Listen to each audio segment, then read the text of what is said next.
Il turismo internazionale in Veneto secondo Banca d'Italia. La cassaforte dello Stato ha contabilizzato che i visitatori esteri nel 2014 hanno speso da noi 4 miliardi e 800 milioni di euro, l'1,3% in più rispetto al 2013.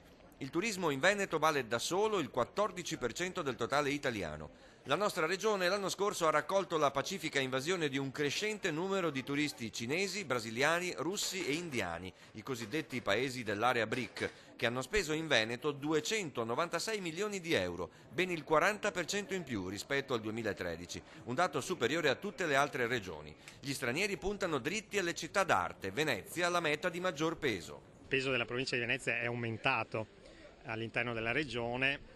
Probabilmente una politica potrebbe essere quella di cercare di far conoscere meglio destinazioni secondarie meno conosciute, insomma far conoscere più il territorio. Aumenta del 5,4% la spesa del tradizionale turista tedesco che ha scelto in particolare il lago, dove gli incassi sono saliti del 9%. Calate di poco in Veneto le vacanze di francesi e giapponesi. In difficoltà il settore balneare anche per la ripresa dell'Egitto.